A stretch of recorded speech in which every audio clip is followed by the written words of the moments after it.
నమస్తే. పయ్యవుల కేశవ్ గారి budget under the leadership of Nara Chandrababu Naidu గారు, under the leadership of NDA government first budget ఈ ప్రభుత్వానికి ఫుల్ బడ్జెట్. ఇప్పుడు మొన్నటి వరకు ఇంటరిమ్ బడ్జెట్ ఇచ్చారు. ఇప్పుడు ఫస్ట్ బడ్జెట్ ఇచ్చారు. చాలామంది బడ్జెట్ కోసం ఎదురు చూస్తున్నారు నాలంటోడితో సహా. So finally they have given a full budget. Let us congratulate the government. You go ahead with whatever the plans you have done. But ప్రతి బడ్జెట్లో కూడా కొన్ని పొరపాట్లు ఉంటాయి. ఆ పొరపాట్ల గురించి మనం మాట్లాడదాము. బడ్జెట్ మంచి గురించి మంచి లేదంటే చాలా మంచి ఉండేది. బడ్జెట్లో మంచి ఉండేది, చెడు ఉండేది. ఆ మంచి గురించి మాట్లాడటానికి చాలా టీవీ ఛానల్స్ ఉన్నాయి. 24 అవర్స్ మంచి గురించి మాట్లాడే టీవీ ఛానల్స్ ఉన్నాయి. కాబట్టి బడ్జెట్ గురించి కొద్దిగా పొరపాట్ల గురించి మాట్లాడే వాళ్ళు తక్కువ మంది ఉన్నారు. కాబట్టి మనం మాట్లాడదాం. Okay, we are not criticising the government, but we are showing you where the problems and errors are in your budget. Okay, as per my understanding, ఒకవేళ నా అండర్స్టాండింగ్ తప్పు ఉండొచ్చు, బట్ ప్రతివాడికి ఒక అండర్స్టాండింగ్, నా అండర్స్టాండింగ్ ప్రకారం నేను చెప్తున్నాను. ఓకే, ఇప్పుడు పయ్యావుల కేశవ్ గారి బడ్జెట్లో ప్రసంగం ఇస్తూ Andhra Pradesh debt sustainability has reached zero అన్నారు. ఎప్పుడు జగన్ గవర్నమెంట్లో ఆయన ప్రసంగం ఇస్తూ జగన్మోహన్ రెడ్డి గారి ప్రభుత్వంలో డెట్ సస్టైనబిలిటీ జీరోకి వెళ్ళిపోయింది, అసలు మేము ఇంకా అప్పు కూడా తీసుకోలేనటువంటి పొజిషన్లో పెట్టాడు, ఇక మాకు అసలు ఎవరు అప్పులు కూడా రావు, ఇది జీరో సస్టైనబిలిటీ, డెట్ సస్టైనబిలిటీ అన్నట్టుగా ప్రసంగం ఇచ్చాడు. ఆయన ప్రసంగం ఇచ్చేటప్పుడు మరి ఇప్పటి వరకు 1,00,000 కోట్ల అప్పు తీసుకున్నారు. ఎలా తీసుకున్నారు మరి దేవుడి తెలియాలి. జగన్మోహన్ రెడ్డి గారు డెట్ సస్టైనబిలిటీ జీరో చేసి వెళ్ళిపోతే మరి మీరు ఎలాగా 1,00,000 కోట్ల అప్పు తీసుకున్నారు ఇప్పటివరకు? Question mark. నెంబర్ 1. నెంబర్ 2, మీ బడ్జెట్లోనే పెట్టారు loans from జీఓఐ, government of Indiana, loans from government of India అయి ఉండొచ్చేమో. లోన్స్ ఫ్రమ్ జీఓఐ 18,249 కోట్ల రూపాయలు మేము లోన్స్ తీసుకోబోతున్నామని బడ్జెట్లోనే పెట్టారు. ఇప్పుడు if Jagan has made it zero sustainability budget, debt budget sustainability zero, ఇక మీకు ఎవరు అప్పు తీసుకోకుండా మొత్తం ఊడ్చి జీరో చేసిపోయాడు, ఇక మాకు అవకాశమే లేదన్నప్పుడు మరి ఇక్కడ బడ్జెట్లోనే 18,249 కోట్లు అప్పు తీసుకుంటామని ఎట్ట పెట్టారు బడ్జెట్లో? నాకు ఇంకో డౌట్, ఈ 18,249 కోట్ల రూపాయల సెంట్రల్ గవర్నమెంట్ అప్పు అంటే కొమ్మదీసి 15,000 రూపాయల అమరావతి కలిసి ఉందా ఏంటి అనేది నాకు తెలియదు. జస్ట్ అవుట్లైన్ చూసి చెప్తాను నేను. ఓకే, ఓపెన్ మార్కెట్ లోన్స్ నుంచి 68,400 కోట్ల రూపాయలు గత ప్రభుత్వం ఉంటే 71,000 కోట్ల రూపాయలు వీళ్ళు పెట్టారు. ఓపెన్ మార్కెట్స్ నుంచి లోన్స్ పెట్టారు 71,000 కోట్ల రూపాయలు. Then Jagan made it zero sustainability. Jagan Andhra Pradesh debt sustainability reach to zero during Jagan government. Then how are you taking all these loans? ఇప్పటికే తీసుకున్న 1,00,000 కోట్లు, తర్వాత తీసుకుపోయే 70,000 కోట్లు, ఆ నెక్స్ట్ ఇయర్ తీసుకుపోయే కోట్లు, ఇవన్నీ ఎక్కడి నుంచి, ఎవరు ఇస్తున్నారు, ఎలా ఇస్తున్నారు, ఎలా తీసుకుంటున్నారు మీరు?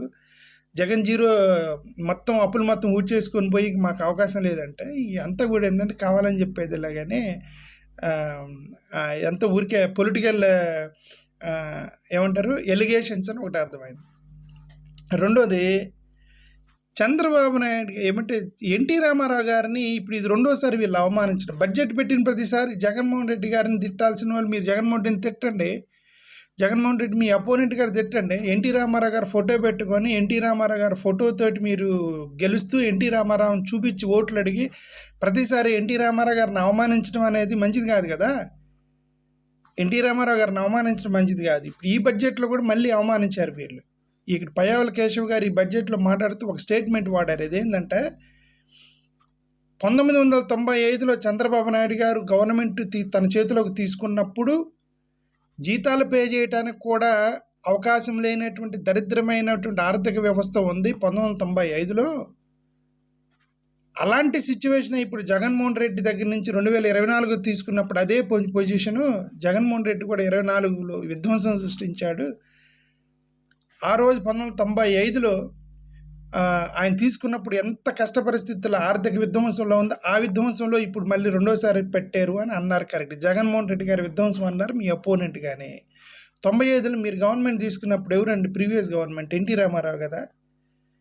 అంటే ఎన్టీ రామారావు గారు ఆర్థిక విధ్వంసం సృష్టిస్తే జగన్మోహన్ రెడ్డి లాగా, అంటే జగన్మోహన్ రెడ్డి యొక్క ఆర్థిక విధ్వంసాన్ని ఎన్టీ రామారావు ఆర్థిక విధ్వంసాన్ని మీరు పోలుస్తారా? మీరు ఆయన బొమ్మ పెట్టుకొని మీరు ఓట్లు అడిగే అది అవమానం కదా ఎన్టీ రామారావు గారికి.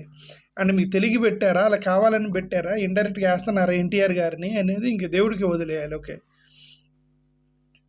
ఓకే మళ్ళీ అక్కడ ఇంకోటి కూడా వాడారు, కింద బడ్జెట్లో ఇంకొకటి కూడా వాడారు. ఇదేదో కోహిమా నాగసాకి ఇది ఉంది, ఐ మీన్ జపాన్లో ఒక అణు విస్ఫోటనం జరిగి విధ్వంసం నుంచి కోలుకుంటే మనకి ఆఫ్టర్ ఆల్ ఈ యొక్క విధ్వంసం నుంచి మనం కోలుకోమా అని చెప్పి దీన్ని ఎన్టీఆర్ని యొక్క ఆర్థిక వ్యవస్థని జగన్మోహన్ రెడ్డి ఆర్థిక వ్యవస్థను పోలిస్తే అంటే you are not only humiliating Jaganmohan Reddy, you are also humiliating NT Ramarao. అది కామన్ సెన్స్ మిస్ అయ్యారు. ఎవరు రాశారో మరి, కానీ ఇది ఒక ప్రసంగం రాసి ఇచ్చింది ఎవరో మరి వాళ్ళకి. వాళ్ళంతా తెలియగల వాళ్ళు ఎవరు రాయరు. వాళ్ళకి ఎన్టీ రామారావు గారి మీద ప్రేమ ఉండిద్ది అని నేనైతే అనుకోవట్లేదు. ఎందుకంటే ఓట్ల కోసం అడగటమే కానీ మరి ఆయన మీద నిజంగా ప్రేమ ఉంటే ఈ రాయరు మరి ప్రసంగం రాసిన వాళ్ళు ఎవరు. Vision today in the rise of Hyderabad. మళ్ళీ హైదరాబాద్ చంద్రబాబు నాయుడు గారి యొక్క పరిపాలనలో హైదరాబాద్ పెరిగింది అన్నారు. పెరుగుండొచ్చు హైదరాబాద్, చంద్రబాబు నాయుడు గారే డెవలప్ చేసి ఉండొచ్చు. బట్ 1995లో తిరుపతి ఎలా ఉంది, ఇప్పుడు ఎలా ఉంది తిరుపతి. 1995లో విశాఖపట్నం ఎలా ఉంది, ఇప్పుడు ఎలా ఉంది ఐ మీన్ విశాఖపట్నం. 1995లో విజయవాడ ఎలా ఉంది, ఇప్పుడు ఎలా ఉంది. కర్నూలు ఎలా ఉంది, ఇప్పుడు ఎలా ఉంది. ప్రతి నగరం పెరిగాయి. చంద్రబాబు నాయుడు గారు హైదరాబాద్ని డెవలప్ చేశారని చేసి వచ్చాము. మిగతా రాష్ట్రాలు కూడా ఆటోమేటిక్గా పెరిగాయి. దాన్ని ఎవరు పాత్ర ఉండదు, నగరాలు అవే పెరుగుకుంటూ పోతాయి. ఇది అంతేందుకు మా పల్లెటూరులోనే 1995లో మా ఊరు కరెంటే లేదు. ఇప్పుడు బస్సులు, కార్లు ప్రతి ఇంటికి ఒక్కొక్క బైకులు, కార్లు వేసుకుని తిరుగుతున్నారు. ఓకే మరి దాన్ని ఎవరు స్పెసిఫిక్గా ఎవరు చేంజ్ చేయలేదు కదా. అది development will take its own course of action. ఇంకోటి ఏమన్నారంటే we have cleared liabilities of 23,556 crore which were pending as in 2024.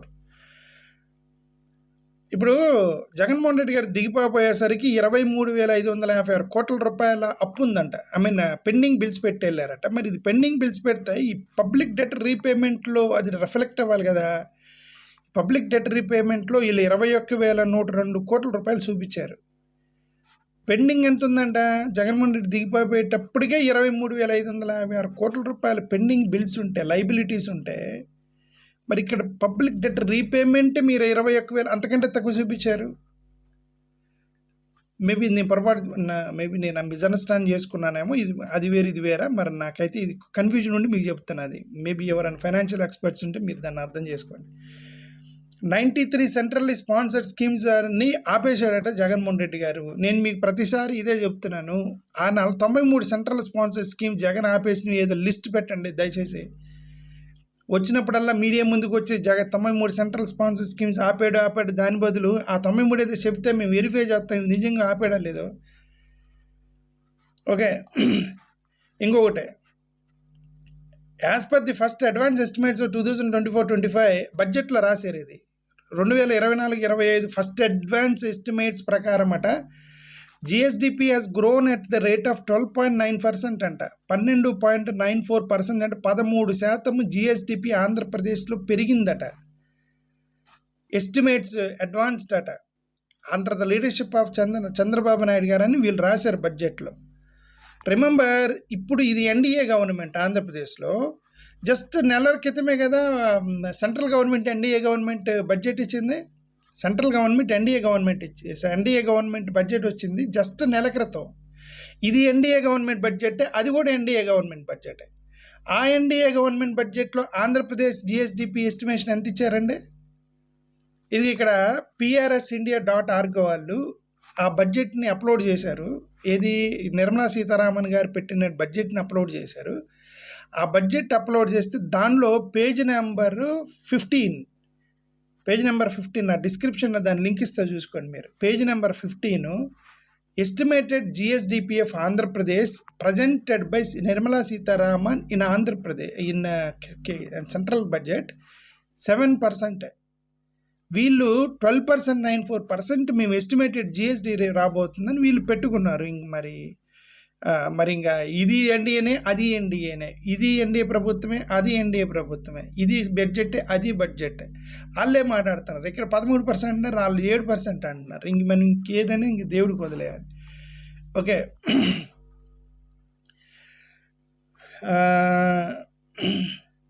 ఇంకొకటి real GBA has grown by 6.4% in 24-25 over the growth rate of 7.2% in financial 23-24 అట.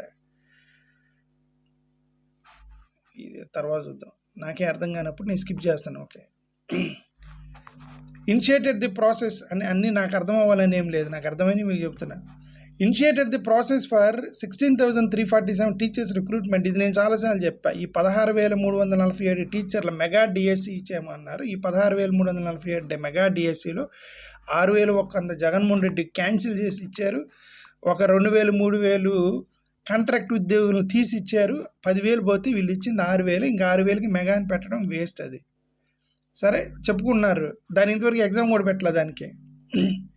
ఇంకోటి, to support the agricultural sector 9 hours of free day time for farmers ఇచ్చారట. 9 గంటలు free current ఇస్తున్నారట ఉదయము. కానీ మొన్న ఎప్పుడో ఒక న్యూస్లో చూశాను, వీళ్ళ పేరుకి 9 గంటలకు పవర్ అని చెప్పేసి అఫీషియల్గా 2 గంటలు కట్ చేశారట. మళ్ళీ సమ్మర్ వచ్చిందని ఇంకో గంట కట్ చేశారట. అన్అఫీషియల్గా 1 గంట కట్ చేస్తున్నారట. మ్యాక్సిమం 4-5 గంటలు ఇస్తున్నారంట అంతే అని ఒక న్యూస్ పేపర్లో చదివా. మరి అది ఒట్టిదే లేదనేది మనం క్రాస్ చెక్ చేసుకోవాలి. నిజంగా 9 గంటలు ఫార్మర్స్కి ఇస్తున్నారా లేదా. ఇక్కడ అంబేద్కర్ ఆత్మహత్య చేసుకుంటాడు అని చెప్పి నేను తమ్నేల్లో కూడా పెట్టబోతున్నా. దీన్ని మీరు తమ్నేల్లో చూడండి. ఇది చూస్తే అంబేద్కర్ నిజంగా ఆత్మహత్య చేసుకుంటాడు. నిజంగా ఈ బడ్జెట్లో ఈ ఫిగర్స్ ఎలా వచ్చినాయి అనేది నాకు తెలియదు నిజంగా. ఇదేంటంటే తల్లికి వందనానికి అలాట్మెంట్ చేశారు. First of all SC component, schedule caste వాళ్ళకి ఇచ్చిన కాంపోనెంట్ 20,000 రూపాయలు అలాట్, 20,281 కోట్ల రూపాయలు వీళ్ళు అలాట్ చేశారు central government. Payyavula Keshav budget 20,280 కోట్ల రూపాయలు వీళ్ళు ఇస్తే, గత ప్రభుత్వం జగన్మోహన్ రెడ్డి గారు ఇచ్చింది 20,008 కోట్ల రూపాయలు ఏమి ఇచ్చారని. మా అయితే ఒక 250-260 కోట్లు ఎక్స్ట్రా చేశారు వీళ్ళు ఇప్పుడు ఎస్సీలకి. ఓకే, గత బడ్జెట్తో పోలిస్తే ఇక్కడ ఫండమెంటల్లీ 27 దళితుల యొక్క స్కీముల్ని రద్దు చేశారు. ఆ 27 దళితుల స్కీముని మేము రీఇంట్రడ్యూస్ చేస్తాము, మా గవర్నమెంట్ వస్తే దళితులకు 27 స్కీములు జగన్మోహన్ రద్దు చేసిన మొత్తం పెడతాం అన్నప్పుడు మీకు బడ్జెట్ పెరగాలి కదా. జగన్మోహన్ రెడ్డి గవర్నమెంట్లో 20,000 కోట్ల రూపాయలు 27 పథకాలు రద్దు చేసినప్పుడు ఉంటే, నువ్వు 27 పథకాలు రద్దు చేసిన పునర్ స్టార్ట్ చేసినప్పుడు నీకు బడ్జెట్ పెరగాలి కదా. సేమ్ బడ్జెట్ వచ్చింది 20,000 కోట్ల రూపాయలు. ఆయన పెట్టింది 20,000, నువ్వు పెట్టింది 20,000. Point number 1. పాయింట్ నెంబర్ 2, తల్లికి వందనమని ఒక స్క్రీన్ షాట్ చూసా. ఈ తల్లికి వందనంలో ఎస్సీలకి 1,882 కోట్లు ఇచ్చారట, ఓసీలకి 1,708 కోట్లు ఇచ్చారట. రిమెంబర్, ఎస్సీలకి 1,882 కోట్లు, ఓసీలకి 1,708 కోట్లు, బీసీలకి 3,000 కోట్ల రూపాయలు ఇచ్చారు. ఎలక్షన్స్కి ముందు ఈ యొక్క తల్లికి వందనము అనేది జగన్మోహన్ రెడ్డి గారు పెట్టింది అమ్మ ఒడి ప్రోగ్రాం. అమ్మ ఒడి ఇది తల్లికి వందనం, అది అమ్మ ఒడి అనుకోండి. అమ్మ ఒడి ప్రోగ్రాన్ని తెలుగుదేశం వాళ్ళు ఎలక్షన్స్ ముందు షెడ్యూల్ క్యాస్ట్ వాళ్ళకి సంబంధించినటువంటి వాట్సాప్ గ్రూపుల్లో విపరీతంగా స్ప్రెడ్ చేసిన క్యాంపెయిన్ ఏంటంటే, నాతో కూడా చాలామంది ఆర్గ్యుమెంట్ చేశారు. క్యాంపెయిన్ ఏంటంటే, జగన్మోహన్ రెడ్డి గారు ఒక తప్పు చేశారు. ఆ తప్పు ఏంటంటే, మొత్తానికి స్కీమ్ ఇస్తున్నప్పుడు then what is the special care you are taking on the lower communities. స్కీమ్లు అనేవి అందరికీ ఇస్తున్నప్పుడు, ఎస్సీ ఎస్టీ బీసీ ఓసీ మొత్తానికి ఇస్తున్నప్పుడు, అంబేద్కర్ అనుకున్నటువంటి ఆ యొక్క సామాజిక వివక్ష నుంచి మీరు ఎలా బయటికి తీసుకొస్తారు. ఇప్పుడు ఒక ఫోటోషాప్ అతను కెమెరా పట్టుకుని ఫోటో తీస్తున్నాడు. అతను గ్రూప్ ఫోటో తీస్తున్నాడు. గ్రూప్ ఫోటో తీస్తున్నప్పుడు నువ్వు వెనకెళ్ళు, నువ్వు ముందుకు రా, నువ్వు మధ్యలోకి రా, నువ్వు పొట్టుకున్నవాడిని పొట్టుకున్నవాడిని కొద్దిగా స్టూల్ వేసి నిలబెట్టండి, ఆ పొడుక్కున్నవాడిని కొద్దిగా తగ్గించండి. ఎందుకు మొత్తాన్ని ఈక్వల్గా ఫోటో క్యామ్లోకి రావాలి, ఫోటో ఫ్రేమ్లోకి రావాలంటే ఒకరిని కూర్చోమనాలి, ఒకరిని పెంచాలి కదా. That is how you make the equal everybody. సేమే లైక్ వెన్ ఎస్సీలో ఒక వివక్షని అనుభవిస్తున్న వాళ్ళు బీసీలో కొద్దిగా మీడియం ఉంటే ఓసీలో జనరల్గా వివక్ష అనేది ఉండదు, క్యాస్ట్ వివక్ష అనేది ఉండదు. ఫైనాన్షియల్గా అందరూ ఈక్వల్ అయ్యి ఉండవచ్చు, but there is different discrimination and equal social disequality. దీన్ని కదా డాక్టర్ బిఆర్ అంబేద్కర్ మాట్లాడింది. అందుకు కదా షెడ్యూల్ క్యాస్ట్ వాళ్ళకి అడిషనల్గా మీరు వాళ్ళకి స్పెషల్ కేర్ తీసుకోవాలి, స్పెషల్గా ఫండింగ్ ఇవ్వాలి అని అన్నప్పుడు ఇలా మొత్తానికి మీరు ఇచ్చుకుంటూ పోయినప్పుడు then what is the special care in for schedule caste people? మీరు ఈ యొక్క షెడ్యూల్ క్యాస్ట్ వాళ్ళకి సబ్ ఫండ్ ఇచ్చినప్పుడు వాళ్ళకి సపరేట్ స్కీములు, వాళ్ళకి మీ స్పెషల్ కేర్ ఉండాలి కదా.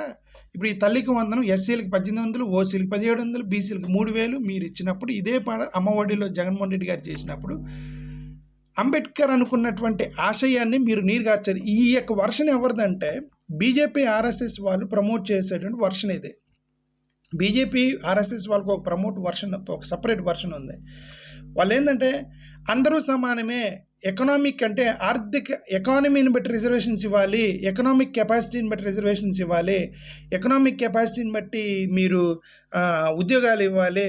అంటే ఓసీల్లో కూడా పేదవాళ్ళు ఉన్నారు, బీసీల్లో కూడా పేదవాళ్ళు ఉన్నారు, ఎస్సీల్లో కూడా పేదవాళ్ళు ఉన్నారు, అన్ని కులాల్లో పేదవాళ్ళు ఉన్నారు, పేదరికాన్ని బట్టి మీరు ఇవ్వాలి అనేది ఇది ఆర్ఎస్ఎస్ బీజేపీ వాళ్ళ యొక్క వర్షన్. ఇది ఇక్కడ that is not it is here the Ambedkar did not propose based on the economy, did not propose based on the poverty. He proposed based on the discrimination, వివక్ష, సొసైటీలో ఉన్నటువంటి వివక్షను బట్టి. దాన్ని బట్టినప్పుడు మీరు ఇలా అందరికీ వేసుకుంటూ పోయినప్పుడు then there is no point, right? The same mistake was done by YSRCP government and now TDP is doing the same mistake. ఆ రోజు ఎలక్షన్కు ముందు నేను నిజంగా సమాధానం చెప్పలేకపోయాను. చాలామంది దళిత పెద్దలు నాతో ఆర్గ్యుమెంట్ చేసినప్పుడు నేను నిజంగా దానికి సమాధానం చెప్పలేకపోయాను. వైఎస్ఆర్సీపీని ప్రమోట్ చేస్తున్నాను, ఎలక్షన్ ముందు ప్రమోట్ చేస్తున్నప్పుడు తెలుగుదేశానికి సంబంధించిన చాలామంది దళితులు మీ జగన్మోహన్ రెడ్డి ఇలా చేశాడు, మొత్తానికి స్కీములు ఇచ్చాడు, అంబేద్కర్ ఆశయం అది కదా, అంబేద్కర్ చెప్పినటువంటి ఈక్వాలిటీ కాదు ఈక్విటీ కదా, ఈక్విటీ అనేది కదా మెయిన్ ఇష్యూ. ఈక్వాలిటీ అనేది ఆర్ఎస్ఎస్ బీజేపీకి సంబంధించినటువంటి ప్రమోట్ చేస్తున్న ఫిలాసఫీ. మరి అలాంటప్పుడు ఇది ఎట్లా పెట్టారు అని నా టార్గెట్ చేసినప్పుడు నేను ఆ సమాధానం చెప్పలేకపోయాను. బహుశా వీళ్ళందరూ తెలుగుదేశం ఏమన్నా ఆ అంబేద్కర్ ఆశయాన్ని, అంబేద్కర్ సంబంధించిన దాన్ని అర్థం చేసుకున్నారేమో, బహుశా తెలుగుదేశంలో ఉన్నటువంటి దళితులకి ఏమైనా బుర్ర ఉందేమో నేను అనుకున్నా. ఇప్పుడు ఇది చూస్తే వాళ్ళకి లేదు, మీకు కూడా లేదు. అక్కడ ఏం జరిగిందో మిస్టేక్ ఇక్కడ అదే జరిగింది. మీరు అందరికీ పంచుకుంటూ పోయినప్పుడు then how do you balance the lower communities and upper communities? Do you understand the concept of equity? Do you understand the concept? Don't talk about equality. Nobody is asking for equality. Everybody is talking about equity. That is a major mistake done here. నేను అందుకే అంబేద్కర్ గారికి చూస్తే చాలా బాధపడి ఉండేవాడు ఇట్లాంటి బడ్జెట్లు వచ్చినప్పుడు. ఇది ఎక్కడే కాదు, బీజేపీ అధికారంలోకి వచ్చిన దగ్గర నుంచి ఈ యొక్క అంబేద్కర్ ఆశయాలు ఎప్పుడో డైవర్ట్ అయిపోయి ఆర్ఎస్ఎస్ వాళ్ళు అనుకుంటున్నటువంటి ఆ భావజాలంలోనే దేశం మొత్తం నడుపుతున్నప్పుడు, ముఖ్యంగా తెలుగు రాష్ట్రాల్లో వాళ్ళ ప్రభావం ఎక్కువ ఉంది. దాంట్లో పెద్ద ఆశ్చర్యం ఏమి లేదు. వాళ్ళ ప్రభావం ఎక్కువ ఉన్నప్పుడు ఆ ప్రభావానికి లోనై వీళ్ళు పెడుతున్నారు, మనం ఏం చేయలేం దాన్ని. They are not taking a special care of schedule caste people. SC ఎస్టీస్కి స్పెషల్ కేర్ ఉండాలి, సపరేట్ డిపార్ట్మెంట్ ఉండాలి, సపరేట్ సబ్ ప్లాన్ ఉండాలి, వాళ్ళని సపరేట్గా అప్లిఫ్ట్ చేయాలి, సమాజంలో వివక్ష పోయేంత వరకు అని చెప్పి అంబేద్కర్ చెప్పినప్పుడు మీరు చేయాలి కదా. గవర్నమెంట్లు ఎప్పుడో తీసి పండుగారు దాన్ని. Okay, next, due to the previous regime misguided policies and misrules 2.43 lakh students dropped out of schools in the state అట. పోయిన గవర్నమెంట్లో, జగన్మోహన్ రెడ్డి గవర్నమెంట్లో 2,43,000 మంది స్టూడెంట్స్ డ్రాప్ అవుట్స్ అయ్యారట. మేము వచ్చి వాళ్ళని రికవర్ చేస్తున్నామన్నారట అని బడ్జెట్లో పెట్టారు వీళ్ళు. అంటే ప్రసంగంలో పెట్టారు, బడ్జెట్లో ఇవన్నీ ప్రసంగంలో ఉన్నాయి. ఈ ప్రసంగంలో ఇప్పుడు 2021-22లోనే ఒక బ్యూటిఫుల్ ఆర్టికల్ వచ్చింది ఎకనామిక్ టైమ్స్లోని. వాళ్ళు క్లియర్గా ఏమని రాశారంటే, సౌత్ ఇండియాలో డ్రాప్ అవుట్స్లో ఆంధ్రప్రదేశ్ అనేది ఇది రాశారు. ఈ లైన్ చదువుతున్న వాళ్ళు ఏమి రాశారు ఆర్టికల్లో. When it comes to drop out rate at secondary level for the year 2021-22, Andhra Pradesh has found lagged behind all its south counterparts. South ఇండియాలో ఆంధ్రప్రదేశ్ వెనకబడ్డ వాస్తవమే, కానీ however when compare to the previous years, అంటే చంద్రబాబు నాయుడు గవర్నమెంట్తో పోల్చుకుంటే the state has shown significant improvement in reducing the drop out rate at this level. This is the paragraph written in that article, okay, in that survey. కాబట్టి Telugu Desam government కంటే వీళ్ళు improve చేశారు. వీళ్ళుగా YSRCP government వచ్చినప్పుడు drop out rates తగ్గిపోయినాయి. మరి ఇంకా అది వదిలేసి వేరే చెప్పారు. తల్లికి వందన scheme to provide financial support of 15,000 academic year 2025-26, okay. దాని గురించి మనం next financial year insurance based health coverage 25 lakh per annum. ఇక్కడ ఒక డౌట్ వచ్చేసింది నాకు. ఇప్పుడు జగన్మోహన్ రెడ్డి గారు హెల్త్ సెక్టార్కి 15,882 కోట్ల రూపాయలు ఖర్చు పెట్టారు. ఎంత?